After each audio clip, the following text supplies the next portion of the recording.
Bismillahirrahmanirrahim. Assalamualaikum warahmatullahi wabarakatuh. Alhamdulillahirabbil alamin. Wassalatu wassalamu ala asyrafil anbiya'i wal mursalin Sayyidina Muhammadin wa ala ali Sayyidina Muhammad, amma ba'du. Pada pertemuan yang ketiga ini kita akan membahas tentang porifera. Ya, ini filum yang kedua setelah filum protozoa yang sudah kita bahas minggu yang lalu. Oke, baik, mungkin filum porifera ini agak asing di teman-teman semua. Oleh karena itu di bagian awal sekali slide ini saya menampilkan gambarnya.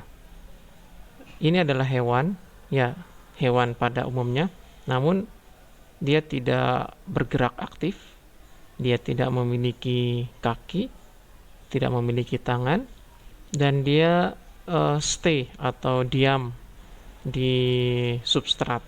Jadi tidak seperti hewan-hewan yang pada umumnya yang sering dilihat di darat. Bentuk hewannya seperti apa sih? Ya, seperti ini. Ya. Ini adalah porifera atau dikenal dengan istilah spong. Ya, ini porifera. Ini. Oke. Bentuk hewannya yang lain kita lihat. Ini di awal sekali saya tampilkan gambarnya terlebih dahulu biar tidak terlalu abstrak dengan bentuk dari porifera. Nah, ini. Wait, saya pindah dulu. Ya. Nah, ini hasil observasi di Pantai Kecinan. Ya, insya Allah nanti teman-teman juga akan praktikum di sana di Pantai Kecinan. Ya, ini diambil di tanggal 21 Agustus 2021 pukul setengah 11. Ya, ini yang porifera yang ini. Oke, terus ini, kemudian ini porifera, dan ini. Ya, jadi beginilah bentuk tubuh dari porifera. Saya sampaikan tadi dia tidak memiliki kaki, tangan, dan tidak bergerak aktif. Dia hanya menempel di substrat. Ini substratnya, ini besi, dia menempel di besinya atau menempel di karang, di terumbu karangnya. Ini terumbu karangnya dan dia nempel di situ. Cara kita mengetahuinya dia porifera atau tidak dari mana? Ya, salah satunya bisa dilihat dari adanya ini lubang besar. Ini namanya osculum. Ini osculum, ini osculumnya. Begitu juga dengan yang ini osculum. Oke. Osculum itu fungsinya sebagai jalur keluarnya atau lubang pengeluaran air. Nah, kemudian yang di dalam ini kan seperti tabung, terus ada di dalamnya ini berlubang, itu namanya spongosul. Jadi spongosul itu rongga di dalam tubuh porifera yang fungsinya untuk menampung sementara air yang masuk ke dalam tubuh sebelum nanti dia dikeluarkan lewat osculumnya. Ya, nanti kita bahas lebih lanjut di slide selanjutnya ya. Yang jelas di slide awal ini seperti inilah bentuk tubuh dari porifera. Bentuk yang lain apakah ada? Ada. Sebentar kita lihat. Nah, ini. Yang mana poriferanya? Ini bukan porifera. Ini adalah terumbu karang. Ini terumbu karang. Ini terumbu karang. Yang poriferanya yang ini. Ini. Sekali lagi ini namanya osculum. Oke. Osculumnya. Ini juga osculumnya, ini osculumnya. Jadi dia betul-betul menempel di dasar dan bentuknya bervariasi termasuk warnanya. Nah, nanti insya Allah teman-teman bisa amati langsung di Pantai Kecinan, lokasi praktikum. Insya Allah nanti bisa diving juga langsung dibawa oleh instrukturnya dan bisa melihat kondisi ini. Ini kondisi real di lapangan yang kami foto di tanggal 21 Agustus. Bentuk yang lain seperti apa? Nah, seperti ini. Ini juga porifera. Coba perhatikan bentuk yang ini atau yang ini. Nah, kalau ini bentuknya dia tegak berdiri seperti ini. Nah, tegak. Ini juga dia bentuknya tegak sebenarnya. Selain bentuk tegak, ada juga bentuk yang flat. Flat itu dia menempel, misalnya ini permukaannya, kemudian nanti periferanya menempel di situ. Seperti ini. Ini periferanya menempel. Ya, jadi dia melapisi substratnya seperti ini. Jadi ini bentuk pertumbuhannya beda-beda. Ada yang tegak, ada yang apa namanya ya, flat. Flat ya, seperti dia melapisi permukaan ya, seperti lembaran ya, seperti lembaran. Tapi tetap kita bisa melihat adanya osculum sama spongosolnya ini. Sekali lagi, osculum itu lubang untuk pengeluaran air, spongosol itu rongga di dalam tubuhnya untuk menampung air sementara. Nah, ini juga yang flat, yang seperti lembaran tumbuhnya, tidak tegak. Oke, seperti ini. Oh iya, cara yang kedua selain melihat osculumnya, teman-teman bisa langsung memegangnya. Insya Allah ini tidak berbahaya. Dipegang, kalau dipegang dia fleksibel, artinya lentur gitu ya. Fleksibel, lentur, tidak keras. Oke. Nah, ini juga sama, bentuknya flat seperti ini. Ya, ini adalah porifera juga, ini osculumnya. Nah, ini yang warnanya beda. Kalau ini kan agak pink tapi pucat, kalau ini kuning. Nih. Ini osculumnya yang ini. Oke. Jadi ya, mungkin teman-teman tidak pernah membayangkan ada hewan seperti ini ya, tapi ini adalah hewan.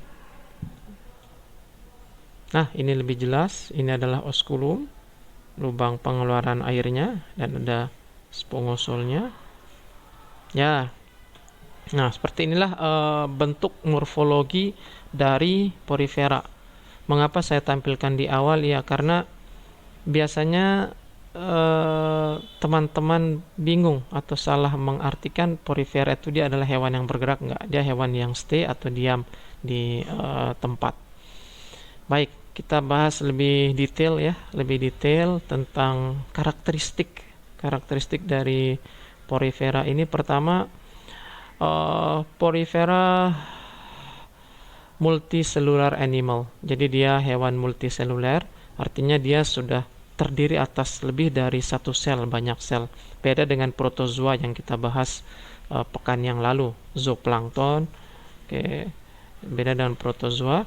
Kalau ini dia multicellular animal, sudah sel banyak. Zooplankton itu juga multiseluler. Terus tubuhnya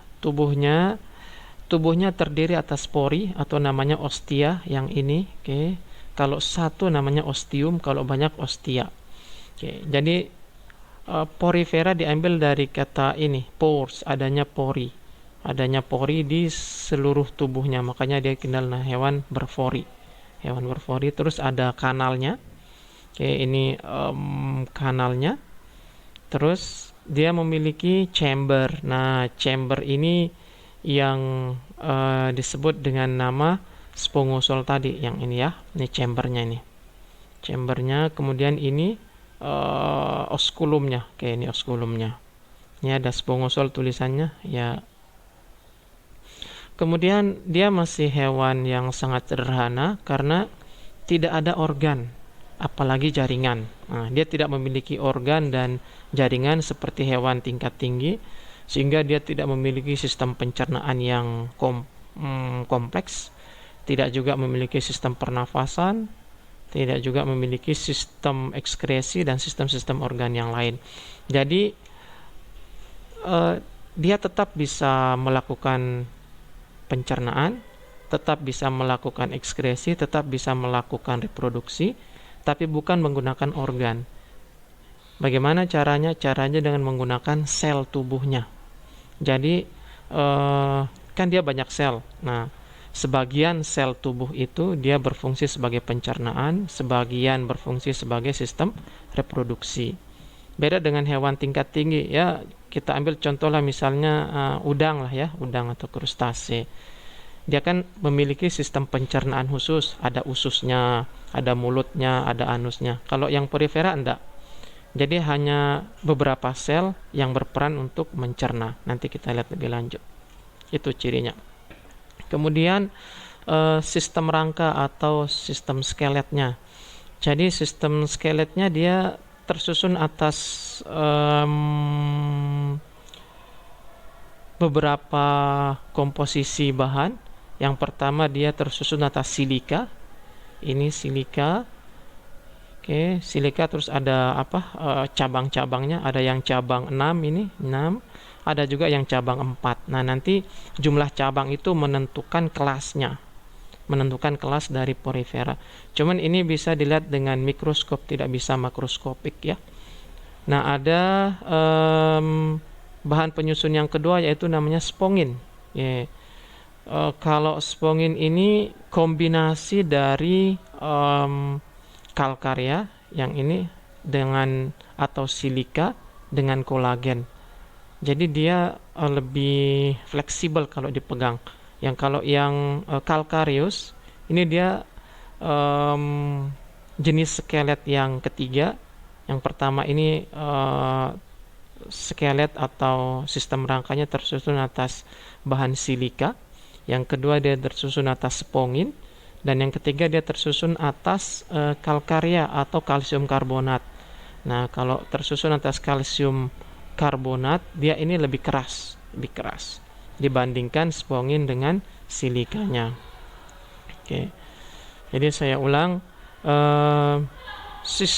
struktur skelet atau sistem rangka atau rangka penyusun dari porifera ini dia bisa terbuat dari silika, bisa terbuat dari kalsium karbonat, atau kombinasi antara silika dan kalsium karbonat. Yang ini, yang spongin. Nah, kalau yang terbuat dari kalsium karbonat dia namanya spicula calcarea. Kalau yang terbuat dari bahan spongin ya namanya spongin. Kalau yang silika ini spicula silica namanya. Oke. Nah, terus ini ada tanda kurung nih, Hexastinalida, Demospongiae. Ini kelasnya, tapi nanti kita bicarakan lebih lanjut. Oke.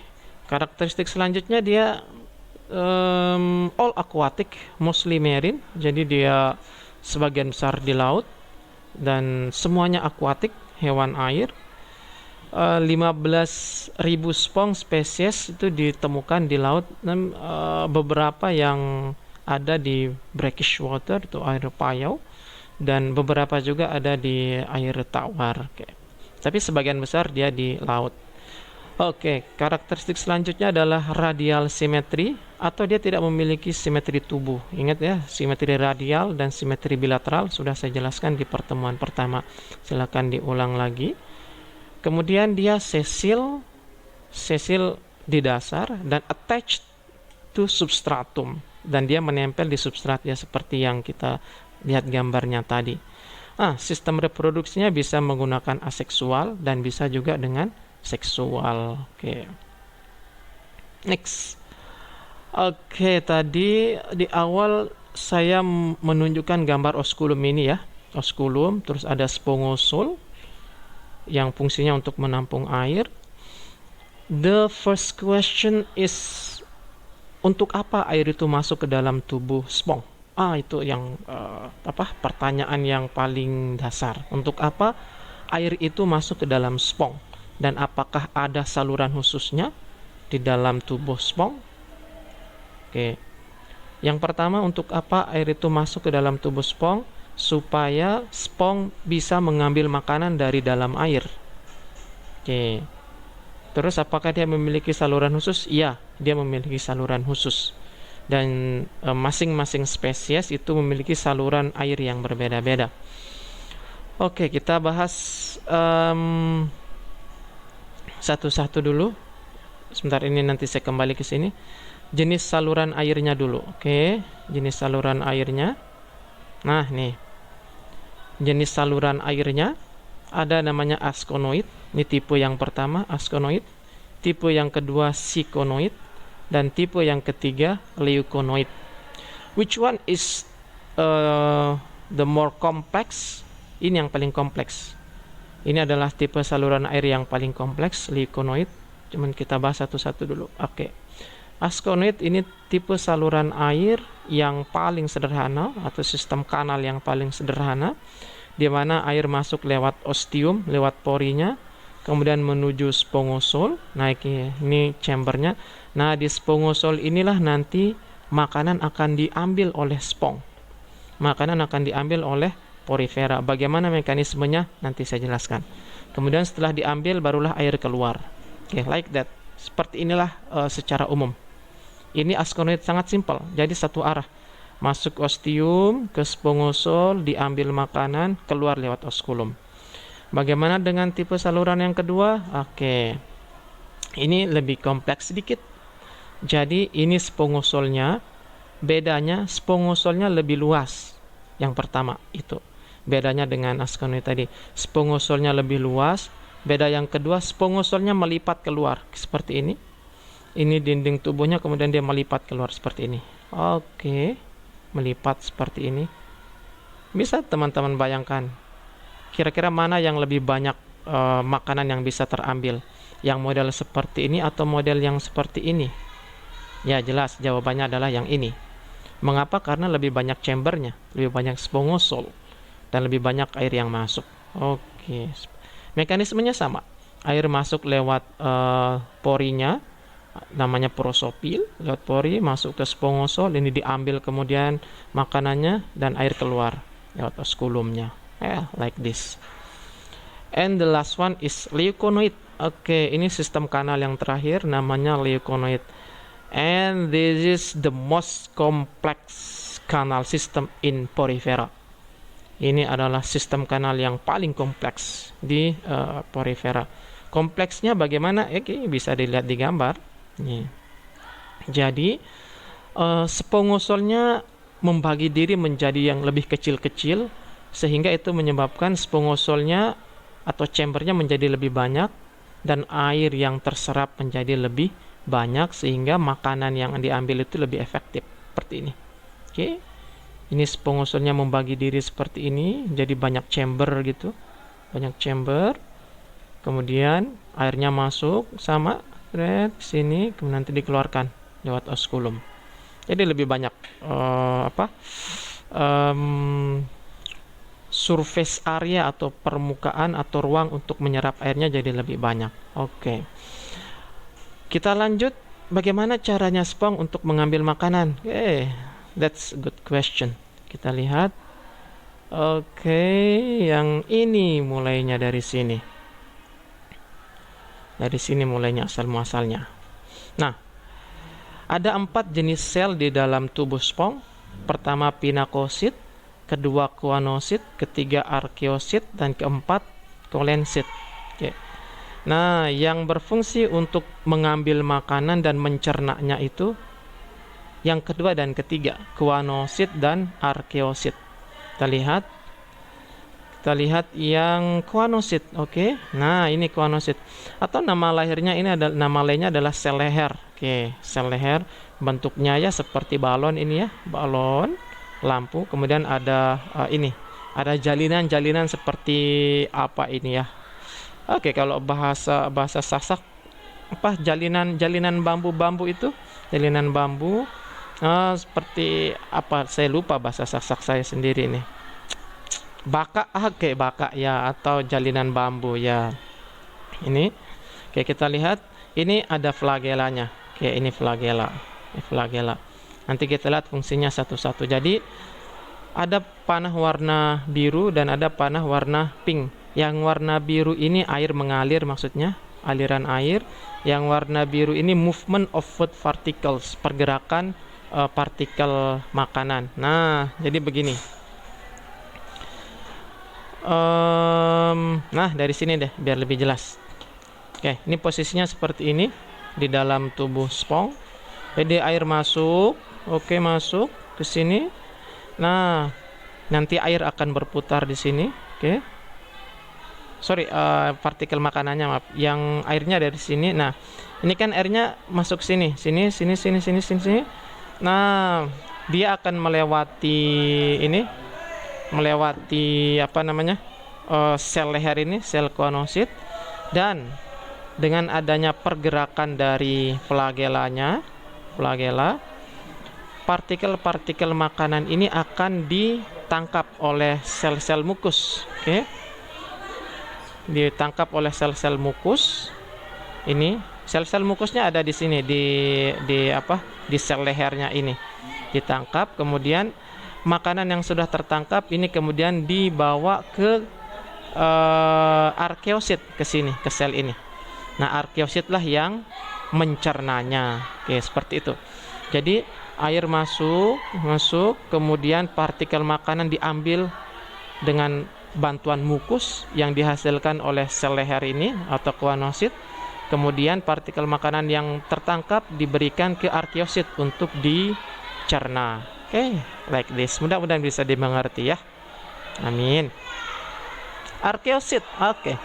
Arkeosit ini fungsinya untuk for digestions, receive particle for digestions. Ini menerima partikel makanan untuk dicerna.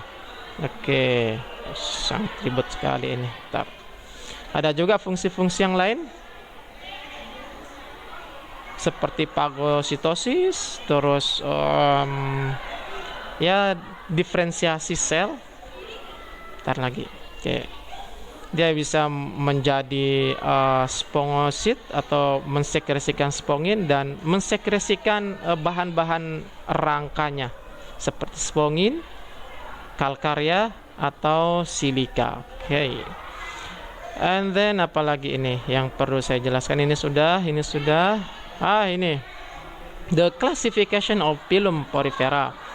Klasifikasi phylum Porifera.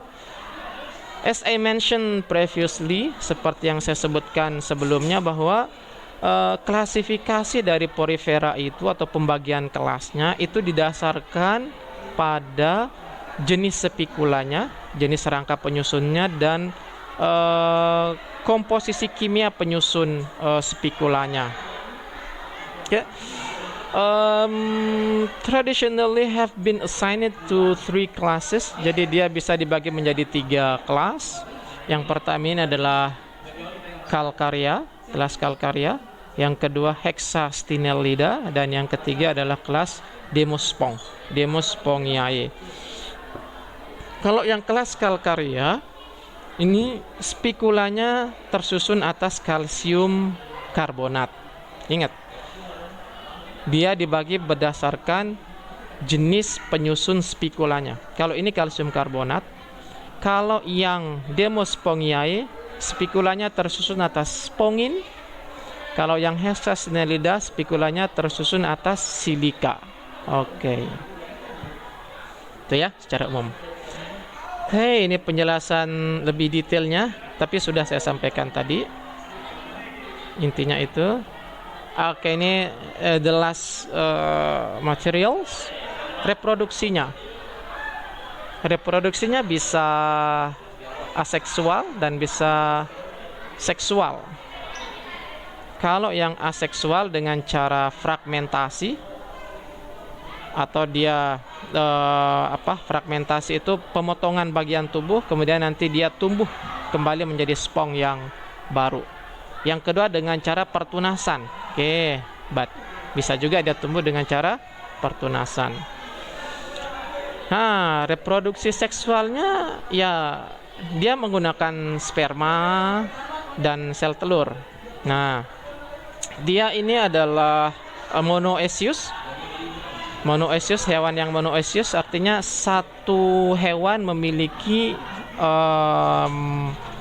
sel kelamin jantan dan sel kelamin betina dalam satu individu. Oke.